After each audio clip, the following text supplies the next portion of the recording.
जय श्री कृष्ण सब। आप सभी का आपके अपने चैनल आरजे भक्ति जोन में स्वागत है। आज हम सुनेंगे दुर्गा सप्तशती का छठा व सातवां अध्याय। छठा अध्याय देवी महात्म्य का अत्यंत महत्वपूर्ण भाग है, जिसमें देवता दैत्यों से पीड़ित होकर माँ दुर्गा की आराधना करते हैं। उनकी हृदय स्पर्शी स्तुति से प्रसन्न होकर आदि देवी चंडिका स्वरूप में प्रकट होती है।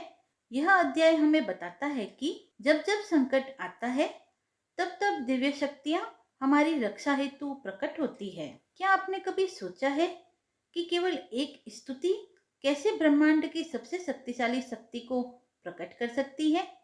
जब असुरों ने देवताओं को परास्त कर दिया, तब कौन आया उनके उद्धार के लिए? यह अध्याय दिखाता है कि सच्चे हृदय से की गई प्रार्थना कभी व्यर्थ नहीं जाती। सप्तम अध्याय में चंडिका देवी राक्षस चंडमुंड का संहार करती है। यह वही क्षण है जब देवी को चामुंडा नाम प्राप्त हुआ। यह अध्याय शक्ति, क्रोध और न्याय का अद्भुत संगम है। जब अधर्म अपनी सीमा पार करता है, तब चामुंडा के रूप में न्याय प्रकट होता है। तो आइए प्रारंभ करते हैं दुर्गा सप्तशती का अध्याय 6 व अध्याय 7। अध्याय 6, धूम्रलोचन वध। ऋषि कहते हैं, देवी का यह कथन सुनकर दूत को बड़ा अमर्ष हुआ और उसने दैत्यराज के पास जाकर सब समाचार विस्तार पूर्वक का सुनाया।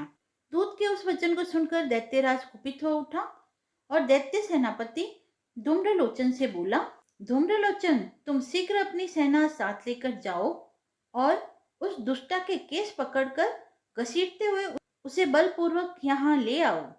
उसकी रक्षा करने के लिए यदि कोई दूसरा खड़ा हो तो वह देवता, यक्ष अथवा गंधर्व ही क्यों न हो, उसे अवश्य मार डालना। ऋषि कहते हैं, शुंभ के इस प्रकार आज्ञा देने पर वह धूम्रलोचन दैत्य 60,000 असुरों की सेना को साथ लेकर वहां से तुरंत चल दिया। वहां पहुंचकर उसने हिमालय पर रहने वाली देवी को देखा और ललकार कर कहा, अरे तू शुंभ निशुंभ के पास चल।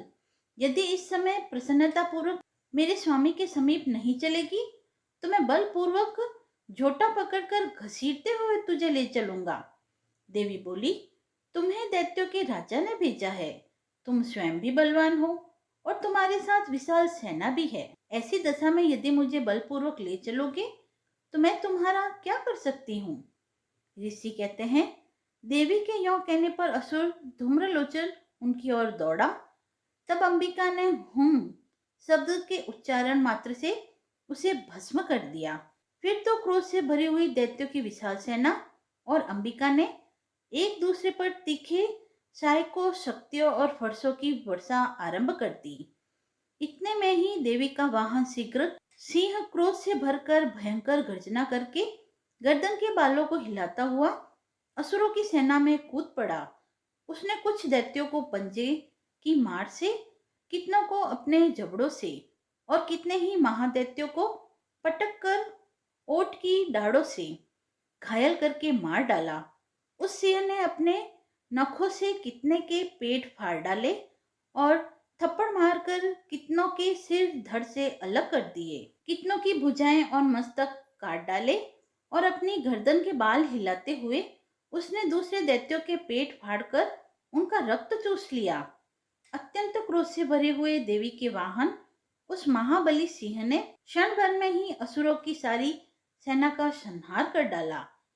शुंभ ने जब सुना कि देवी ने धूम्रलोचन असुर को मार डाला तथा उसके सिंह ने सारी सेना का सफाया कर डाला, तब उस दैत्यराज को बड़ा क्रोध हुआ। उसके होठ फड़फड़ाने लगी। उसने चंड और मुंड नामक दो दैत्यों को आज्ञा दी, हे चंड और हे मुंड, तुम लोग बहुत बड़ी सेना लेकर वहां जाओ। उस देवी के झोंटे पकड़कर अथवा उसे बांधकर शीघ्र यहाँ ले आओ। यदि इस प्रकार उसको लाने में संदेह हो तो युद्ध में सब प्रकार के अस्त्र शस्त्रों तथा समस्त आसुरी सेना का प्रयोग करके उसकी हत्या कर डालना।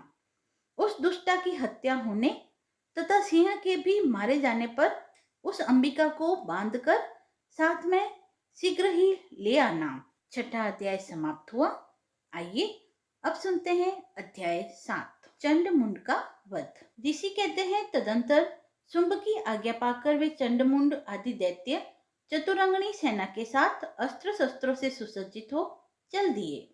फिर गिरिराज हिमालय के स्वर्णमय ऊंचे शिखर पर पहुंचकर उन्होंने सिंह पर बैठी देवी को देखा। वे मंद मंद मुस्कुरा रही थी। उन्हें देखकर दैत्य लोग तत्परता से पकड़ने का उद्योग करने लगे। किसी ने धनुष तान लिया, किसी ने तलवार संभाली और कुछ लोग देवी के पास आकर खड़े हो गए। तब अंबिका ने उन शत्रुओं के प्रति बड़ा क्रोध किया। उस समय क्रोध के कारण उनका मुंह काला पड़ गया, ललाट में भौहें टेढ़ी हो गई और वहां से तुरंत विकराल मुखी काली प्रकट हुई, जो तलवार और पास लिए हुए थी। वे विचित्र खटवांग धारण किए और चीते के चर्म की साड़ी पहने नरमुंड की माला से विभूषित थी। उनके शरीर का मांस सूख गया था, केवल हड्डियों का ढांचा था, जिससे वे अत्यंत भयंकर जान पड़ती थी। उनका मुख बहुत विशाल था, जीभ लपलपाने के कारण और भी डरावनी प्रतीत होती थी। उनकी आंखें भीतर को धसी हुई और कुछ लाल थी। वे अपनी भयंकर गर्जना से संपूर्ण दिशाओं को गुंजा रही थी। बड़े बड़े दैत्यों का वध करती हुई वे कालिका देवी बड़े वेग से दैत्यों की उस सेना पर टूट पड़ी और उन सबको भक्षण करने लगी। वे पार्श्व रक्षकों, अंकुशधारी महावतों, योद्धाओं और घंटा सहित कितने ही हाथियों को एक ही हाथ से पकड़कर मुंह में डाल लेती थी। इसी प्रकार घोड़े, रथ और सारथी के साथ रथी सैनिकों को मुंह में डालकर वे उन्हें बड़े भयानक रूप से चबा डालती थी। किसी के बाल पकड़ लेती, किसी का गला दबा देती, किसी को पैरों से कुचल डालती और किसी को छाती के धक्के से गिराकर मार डालती। वे असुरों के छोड़े हुए बड़े बड़े अस्त्र शस्त्र मुंह से पकड़ लेती और रोष में भरकर उनको दांतों से पीस डालती थी। काली ने बलवान और दुरात्मा दैत्यों की वह सारी सेना रौंद डाली, खा डाली और कितनों को मार भगाया। कोई तलवार के घाट उतारे गए, कोई खटवांग से पीटे गए और कितने ही असुर दांतों के अग्रभाग से कुचले जाकर मृत्यु को प्राप्त हुए। इस प्रकार देवी ने असुरों की उस सारी सेना को क्षण भर में मार डाला। यह देख चंड उन अत्यंत भयानक काली देवी की ओर दौड़ा तथा महादैत्य मुंड ने भी अत्यंत भयंकर बाणों की वर्षा से तथा हजारों बार चलाए हुए चक्रों से उन भयंकर नेत्रों वाली देवी को आच्छादित कर दिया।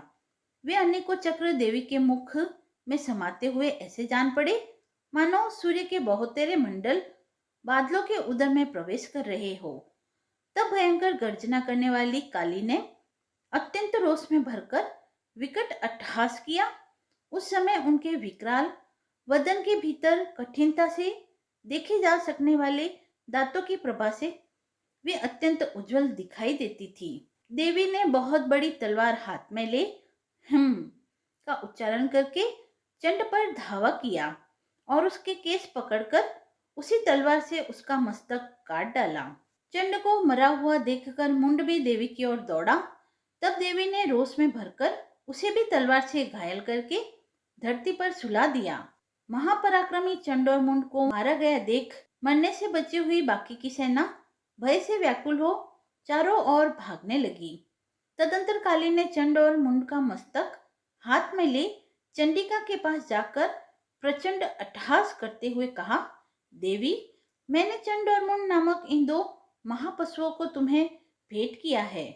अब युद्ध यज्ञ में तुम शुंभ और निशुंभ का स्वयं ही वध करना।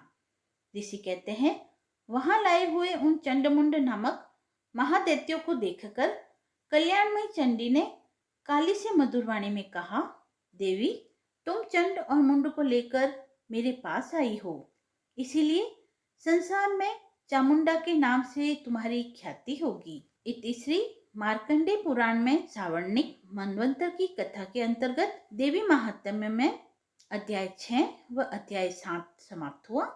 यदि आपको यह पसंद आया हो तो आप वीडियो को लाइक करें, चैनल को सब्सक्राइब करें, कमेंट बॉक्स में जय माता दी लिखकर अपनी भक्ति को व्यक्त करें और ऐसे ही धार्मिक कथाओं व व्रत महात्म्य को सुनने के लिए जुड़े रहें आरजे भक्ति जोन के साथ। धन्यवाद।